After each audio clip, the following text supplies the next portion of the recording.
I caught them before the truth was ready to be spoken, and in that moment, I realized silence would be far more devastating than any confrontation. It was a quiet Tuesday afternoon, the kind that usually passed without memory, the sun stretching long across the hardwood floors of the house I had spent 32 years building, maintaining, protecting. I had just returned from the bank, a routine visit, nothing unusual, or so I thought. My heels clicked softly as I stepped inside, and I remember noticing how still everything felt, as if the house itself was holding its breath. Then I heard it. Not laughter, not words I could clearly make out, just a tone, too familiar, too intimate to ignore. I didn't rush. I didn't call out. I simply walked forward, each step measured, each second stretching longer than it should. And when I reached the doorway, I saw enough. Not details, not anything dramatic or loud, just a closeness that did not belong to them. My husband, Thomas. My sister, Claire, standing in a space that was supposed to be mine. I didn't gasp. I didn't speak. I stepped back, quietly, as if I had opened the wrong door and chosen to respect a stranger's privacy. But they weren't strangers. That was the difference. That was everything. I left the house for exactly 47 minutes. I remember because I sat in my car, parked 2 blocks away, watching the clock on the dashboard tick forward like it was marking the end of something far greater than time. In those 47 minutes, I didn't cry. I didn't shake. I didn't even feel anger the way people expect. What I felt was clarity, a clean, sharp understanding that whatever I thought my life was, it had already been rewritten without me. When I returned, the house looked the same framed photos, the same scent of lavender cleaner, the same kitchen island where I had served countless dinners. Claire was gone. Thomas stood at the sink, rinsing a glass like nothing had shifted. He turned when he heard me, gave me that small, familiar smile, the one I had trusted for decades. I smiled back, not because I forgave him, not because I was confused, but because in that moment, I understood something he didn't. He thought I had just walked in. He thought I had missed it, and I let him believe that. That night, I cooked dinner. Roast chicken, green beans, the same meal he liked on weekdays. We sat across from each other, forks moving, plates clinking softly, the television murmuring in the background. He talked about nothing. Work, traffic, a neighbor's new fence. I nodded at the right moments, asked the right questions, played my role so well it almost impressed me. Because the truth was, I wasn't there anymore. Not in the way he thought. Every word he said, every glance he avoided, every second of that quiet performance only confirmed what I had already decided in that parked car. This wasn't a marriage I needed to fix. This was a situation I needed to understand. Fully, completely, down to the smallest detail. Because people like Thomas didn't just make one mistake. And people like Claire didn't just show up by accident. There was always a pattern, always a trail. And I intended to follow it, step by step, without rushing, without warning them, without giving away the one advantage I now had. They thought they were ahead of me. They thought they were in control. And that belief, that was going to cost them everything. I did not need to ask questions because the answers had already begun revealing themselves in the smallest, most ordinary details, the kind people overlook when they believe they are safe from consequence. The next morning, I woke up at exactly 6:15, the same time I had for years, and I watched Thomas sleep for a moment longer than usual, noticing how peaceful he looked, how undisturbed, as if nothing in his world had shifted. That was the first confirmation. People who carry guilt rarely sleep that well unless they are convinced they will not be caught. I moved quietly through my routine, brewed coffee, toasted bread, and listened carefully to the rhythm of the house, every sound now carrying meaning. When he came downstairs, he greeted me the same way he always had, a light kiss on the cheek, a casual good morning, the performance so practiced it almost felt impressive. I smiled again, just enough to keep everything normal, just enough to make him believe that whatever existed between him and Claire remained invisible. After he left for work, I did not waste time. I sat at the kitchen island with my laptop and began reviewing everything I already had access to. Joint accounts, shared investments, property documents, all of it neatly organized, all of it built on decades of trust. That trust had given me something far more valuable than loyalty. It had given me access, and access meant control, if used correctly. I was not looking for evidence to confront them. I was looking for patterns to understand them. Claire had always been unpredictable, charming in a way that drew attention without effort, but she had never been subtle. That meant if this had been going on for more than a moment, there would be signs, small inconsistencies, things that did not align. I checked phone records, not to read messages, but to track frequency. Repeated calls at unusual hours, gaps in communication that matched Thomas's schedule, everything forming a quiet map of their behavior. By mid-afternoon, I knew enough to stop searching. This was not recent. This was deliberate. And more importantly, this was careless. That realization changed everything. Careless people do not prepare for consequences. Careless people assume stability will protect them. That assumption was about to become their greatest mistake. Later that evening, Thomas mentioned Claire casually, as if testing the ground beneath him, asking if I had heard from her recently. I kept my tone light, said she had been busy, nothing more. I watched his reaction closely, the slight pause, the subtle shift in his expression, just enough to confirm that he was measuring my awareness. He was not asking out of curiosity. He was checking for danger, and I gave him none. That night, after he fell asleep, I stayed awake longer, staring at the ceiling, not because I was overwhelmed, but because I was planning. This was no longer about emotion. It was about timing, structure, and precision. I was not interested in confrontation. Confrontation gives people a chance to defend themselves, to adjust, to escape. I was interested in something far more final than that. I wanted them to experience the exact moment when everything they depended on simply stopped working, when the ground beneath them disappeared without warning, the same way mine had. Only I would be ready. And they would not. I began to move carefully, not in ways that would be noticed, but in ways that would matter later, the kind of quiet adjustments that do not raise suspicion until it is far too late to reverse them. Over the next few days, I paid attention to timing more than anything else, because timing reveals intention, and intention reveals priority. Thomas started leaving 10 minutes earlier than usual, something small, something most people would dismiss, but I did not dismiss anything anymore. Claire, on the other hand, became more present in subtle ways. A missed call followed by a brief message, a comment on social media that seemed harmless but arrived too precisely when Thomas was unavailable. It was not about what they said, it was about when they said it. That pattern told me everything I needed to know about how they operated, and more importantly, how predictable they had become. Predictable people are easy to outmaneuver. By Thursday afternoon, I had already scheduled a private meeting with a financial advisor I had worked with years ago, someone who understood discretion without needing explanation. I did not mention betrayal or suspicion. I simply reviewed my options, restructuring accounts, adjusting access, ensuring that every asset tied to my name could be protected, redirected, or isolated if necessary. It was all completely legal, completely within my rights, and most importantly, completely invisible to anyone not actively looking for it. Thomas never looked at those details. He trusted the system because he believed the system was built for him. That belief was another advantage I intended to use. That evening, he suggested we have dinner out, something we had not done in weeks, and I agreed without hesitation. At the restaurant, he was attentive in a way that felt almost rehearsed, asking questions, making small jokes, reaching across the table just enough to maintain the image of connection. I responded exactly as expected, not overly warm, not distant, just familiar, the kind of normal that keeps people comfortable. But inside, I was measuring every word, every glance, every shift in tone, because now I understood that what I was watching was not affection, it was maintenance.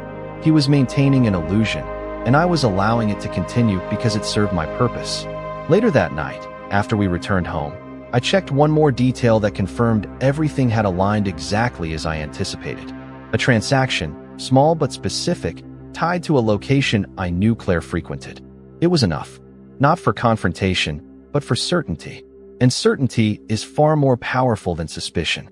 The next morning, I made one final adjustment. Something simple on the surface, something that would not trigger any alerts or questions, but something that would quietly shift the foundation they both relied on without realizing it had moved. I did not rush. I did not hesitate. I completed it the same way I had done everything else, calmly, precisely, without emotion interfering with execution. Because this was no longer about what they had done. It was about what I was about to do next.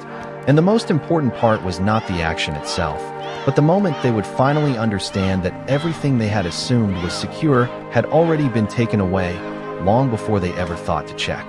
By the end of the week, everything had been quietly repositioned, not in a way that would alarm anyone, but in a way that ensured I was no longer standing on the same ground as before, and more importantly, neither were they, even if they still believed they were. Thomas continued his routine without interruption, leaving at the same adjusted time, returning with the same casual tone, maintaining the version of himself he thought I expected to see.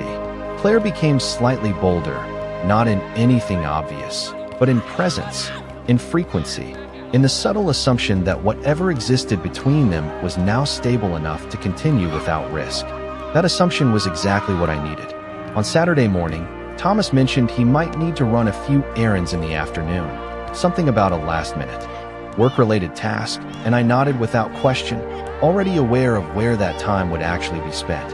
I suggested I might visit a friend, keeping my tone light, creating space without resistance, because resistance creates awareness, and awareness was the one thing I could not afford them to have. As the afternoon unfolded, I followed through on my part of the plan, but not in the way anyone would expect. I drove across town, not to see a friend, but to finalize one of the most important steps I had been preparing for, a legal consultation that ensured every financial and property decision I had made over the past few days would hold firm under any scrutiny. The documents were clear, the structure solid, and the outcome irreversible once activated. I signed everything calmly, without hesitation, because by that point, this was no longer about doubt. It was about execution. When I returned home later that evening, the house was quiet again. The same stillness I had noticed days before, only now it felt different because I understood it. Silence was no longer uncertainty. It was confirmation. Thomas came home shortly after, carrying the same familiar expression, offering the same casual explanations, and I listened the same way I had before, attentive but detached, allowing him to speak without interruption, because every word he chose to say only reinforced the gap between what he believed and what was actually happening. That night, I made one final decision about timing, not when to confront them, but when to let everything shift, because timing was not about reacting to what they were doing. It was about choosing the exact moment when their assumptions would fail all at once. The following morning, I woke up earlier than usual, before sunrise, before the house had a chance to settle into its daily rhythm. I walked through each room slowly, not out of sentiment, but out of awareness, recognizing that everything I had built here had already changed in ways that could not be undone. The photos, the furniture, the carefully chosen details, none of it held the same meaning anymore. And that realization did not bring sadness. It brought clarity, because once something loses its meaning, it also loses its power over you. And that meant I was free to act without hesitation. When Thomas came downstairs, he noticed nothing different. He never did. That was the final confirmation I needed. People who do not notice change cannot prepare for it. And people who cannot prepare are always the most surprised when everything suddenly stops working the way they expect. I poured his coffee, handed him the cup, and watched as he thanked me with the same easy tone, completely unaware that the version of life he depended on had already begun to close around him, quietly, precisely, and without any warning at all. Monday arrived without announcement, but I knew it was the day everything would begin to unfold, not all at once, but in quiet, irreversible shifts that would force reality to surface whether they were ready for it or not. Thomas left the house at his usual adjusted time, coffee in hand, completely unaware that the structure supporting his routine had already been altered beyond recognition. I watched him drive away through the front window, not with resentment, but with a calm certainty that what came next was no longer something I needed to control actively, because I had already set it in motion. The first sign came sooner than I expected, just after 10:30 in the morning, when I received a notification confirming that the account restructuring had fully processed overnight. Every joint access point had been legally reassigned, every shared financial pathway redirected, every dependency he had relied on quietly removed without disruption, at least on the surface.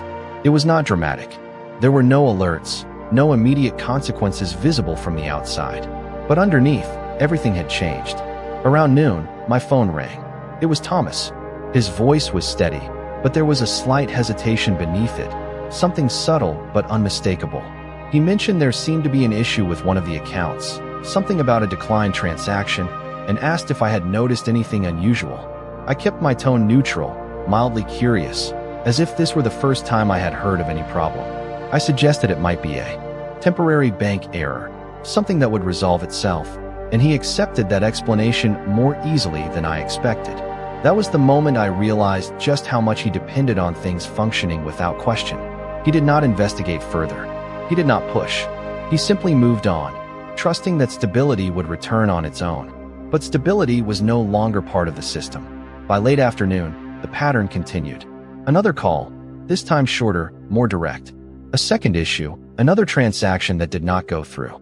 His tone carried a bit more tension now, not panic, but discomfort, the kind that comes from something not behaving the way it should. Again, I responded calmly, suggesting he contact the bank directly, maintaining the role I had played for years, supportive, steady, completely unthreatening. What he did not understand was that every minute he spent trying to fix what he believed was a temporary problem was a minute he moved deeper into a situation that could not be reversed. That evening, he came home earlier than usual. That alone told me everything. People adjust their schedules when something disrupts their sense of control. He walked in with a different energy, not obvious to anyone who did not know him well, but to me, it was clear. He was unsettled. He tried to hide it, setting his keys down, asking about my day, following the same script, but the timing was off, the rhythm slightly broken. I answered him the same way I always had, steady, attentive, giving him nothing that would suggest I knew more than he did. Because the truth was, I knew exactly what he was about to discover next. And it would not come from me. It would come from the systems he trusted, the structures he believed were permanent. Later that night, after dinner, I noticed him checking his phone more frequently, stepping into another room briefly, likely making calls, trying to understand what was happening. Each attempt would lead him to the same conclusion, slowly, piece by piece, until the full picture became impossible to ignore. And when that moment arrived, when he finally understood that this was not an error, not a delay, not something that could be corrected with a simple call, that would be the moment everything shifted completely. Not because I confronted him, but because the life he thought he controlled had already moved beyond his reach. By Tuesday morning, the situation had progressed beyond minor inconvenience and into something Thomas could no longer explain away with simple assumptions, and I could see it in the way he moved through the house, slightly faster, slightly less certain, as if the rhythm he depended on had begun to slip out of sync. He checked his phone before finishing his coffee, something he never used to do, and when he looked up at me, there was a question in his eyes that he had not yet found the words to ask. I met that look with the same calm expression I had maintained from the beginning, steady and unchanging, because any shift from me would give him a direction to follow, and I needed him to remain disoriented just a little longer. After he left, I received confirmation that the second phase had fully taken effect, the one that ensured not only access had been altered, but also authority. It was not just about removing him from what he relied on. It was about making sure there was no direct path for him to restore it without encountering a process he could not control. Everything was now routed through structures that required verification, documentation, and time, all things that work against someone who is trying to react quickly. Around 11:40, my phone rang again. This time, his voice was different. There was no attempt to sound casual. He asked directly if I had made any changes to the accounts, and I allowed a brief pause before answering. Just enough to suggest I was thinking, not calculating. I told him I had updated some things recently after reviewing our financial planning, keeping my explanation simple, reasonable, something any responsible person might say. He asked why he could not access certain funds, and I responded by mentioning new security protocols, a recommendation from the advisor. Nothing unusual, nothing alarming. He did not argue, but I could hear the shift, the moment where uncertainty began turning into concern. That was exactly where I needed him to be. Not aware, not yet, but no longer comfortable. That afternoon, I noticed something else change. Claire tried to reach me. A message first, light and casual, asking how I was doing, followed by a missed call a few minutes later. I did not respond immediately. Timing mattered here more than anything. When I finally replied, I kept it brief, polite, and distant, just enough to acknowledge her without inviting further conversation. If she sensed anything was wrong, it would change her behavior, and I needed her to remain exactly as she was, confident, unaware, assuming everything was still under her control. That evening, Thomas came home even earlier than the day before. He did not try to hide it this time. He went straight to his office, closed the door, and stayed there for nearly an hour. I did not interrupt. I did not ask. I continued with my routine, preparing dinner, setting the table, maintaining the same environment he had always known, because the contrast between what looked normal and what was actually happening was becoming sharper by the hour. When he finally came out, there was a quiet tension in the air, not loud, not confrontational, but present. He sat down, looked at me for a moment longer than usual, and then asked if we could talk later. I nodded without hesitation, because I had been waiting for that moment, not to explain, not to defend, but to observe how he would approach something he no longer understood. And as I watched him sit there, trying to hold on to a sense of control that was already gone, I realized something very simple. This was not the moment everything would collapse. This was the moment he would begin to understand that it already had. When we finally sat down later that night, it was not at the dining table or in the living room where conversations usually happened, but in the quiet space between routines, standing near the kitchen island where everything had always felt predictable. And for the first time, Thomas did not try to soften the moment with small talk or distractions. He went straight to the point, asking me what exactly I had changed and why things were no longer working the way they always had. I let a brief silence settle before answering, not to create tension, but to make sure every word I said would land exactly where it needed to. I told him that after reviewing our financial situation, I realized it was time to restructure things to better reflect long-term security, keeping my tone calm, measured, completely reasonable, the kind of explanation that would make sense under normal circumstances, but nothing about this was normal anymore. He frowned slightly, not because the explanation was illogical, but because it did not match the urgency of what he was experiencing. He mentioned accounts being restricted, access being limited, payments not going through, and I listened without interruption, nodding occasionally, as if I were processing new information, even though I already knew every detail he was describing. What mattered was not correcting him, but allowing him to fully express the confusion he was beginning to feel. Then he asked the question that had been building underneath everything else, why he had not been informed before these changes were made. That was the moment I shifted slightly, not in tone, but in direction. I told him that not everything requires prior discussion when it falls within my responsibility, and that sometimes decisions are made to protect what matters most, especially when there are factors that need to be considered carefully. I did not raise my voice. I did not accuse, but the meaning was clear enough to create a pause between us that had not existed before. He looked at me differently then, not with certainty, but with the first real trace of doubt, as if he was starting to realize there was more happening than he had accounted for. Before he could respond, his phone vibrated on the counter, and I noticed the name appear briefly on the screen before he turned it over. Claire. He did not answer immediately, which told me everything I needed to know about his awareness in that moment. He was beginning to connect things, but he did not yet understand how far those connections went. I continued as if nothing had interrupted us, explaining that changes take time to adjust to, and that systems sometimes need to be reset to function properly again, keeping my words general but intentional, because I wanted him to feel the shift without being able to define it. Eventually, he picked up his phone and stepped into the other room, lowering his voice, likely trying to explain something he could not yet fully understand himself. I remained where I was, listening only to the silence that followed, because silence reveals more than words ever do. When he returned, there was a different energy in his posture, less control, more urgency, and he asked if everything was going to be okay. That question, simple as it was, marked the exact point where his confidence had started to break. I met his eyes and gave him the same calm expression I had maintained from the beginning, because the answer to that question depended entirely on something he had not yet admitted, and until he did, everything would continue moving in only one direction, the one he no longer had the ability to change. The next morning did not begin with tension, but with something far more telling, a quiet absence of certainty that lingered in every movement Thomas made, as if he had woken up in a version of his life that looked familiar but no longer responded the way he expected. He stayed in the kitchen longer than usual, checking his phone between sips of coffee, scrolling, pausing, then scrolling again, searching for something that would confirm control had not fully slipped away. I moved through my routine without interruption, setting things in place with the same consistency I always had, because consistency in my actions only made the inconsistency in his reality more pronounced.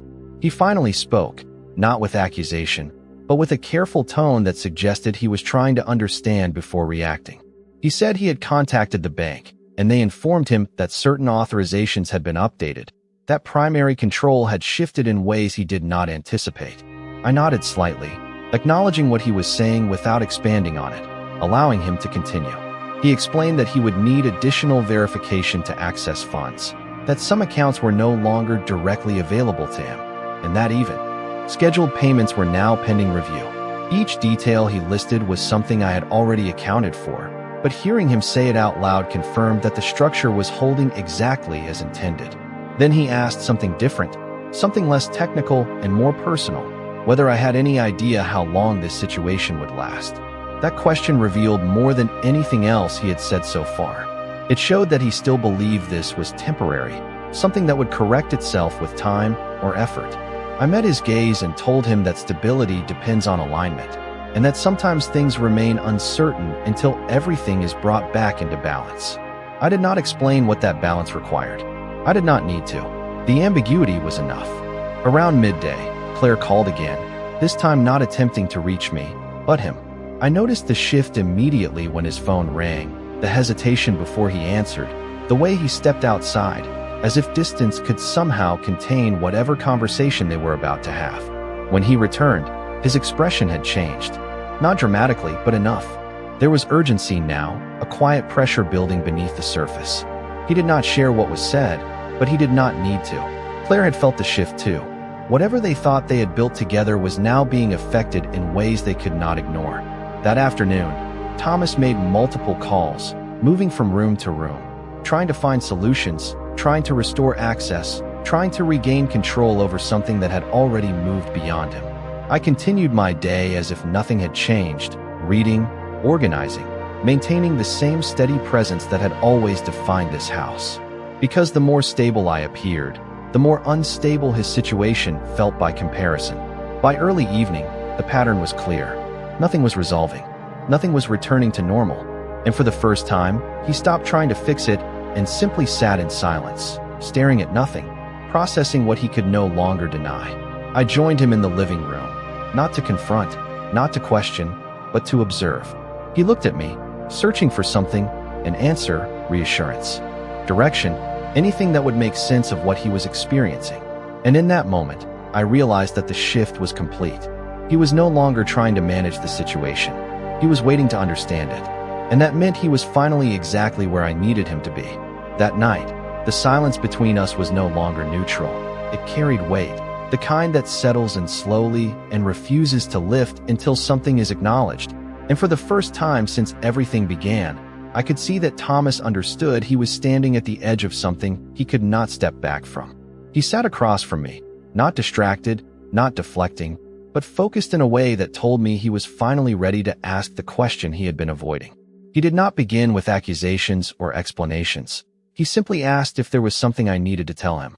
The simplicity of that question mattered, because it meant he no longer trusted his own assumptions, and without that trust, everything else begins to unravel.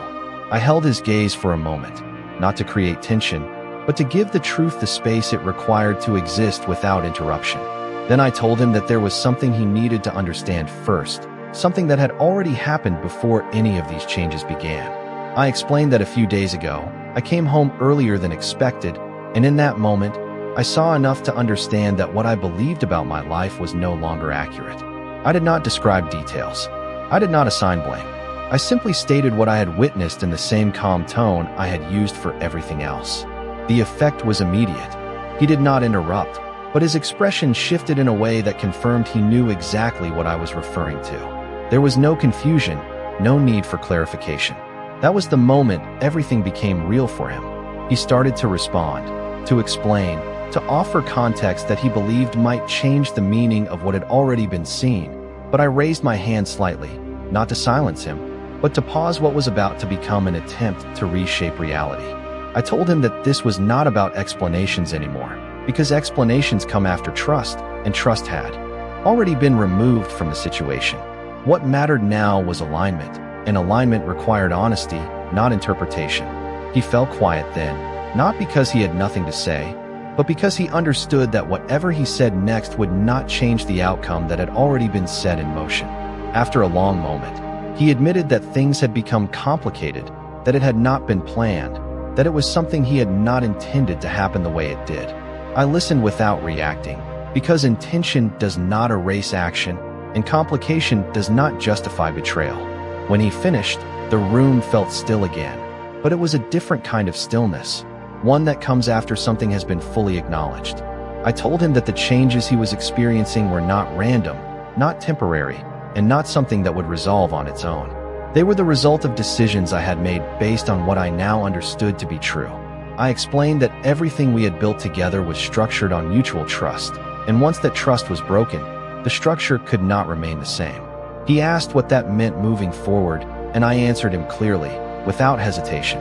It meant that the life he had relied on no longer existed in the form he expected, that access, stability, and control were no longer shared in the way they once were, and that any future would require a completely different foundation, one that had not yet been defined. I did not raise my voice.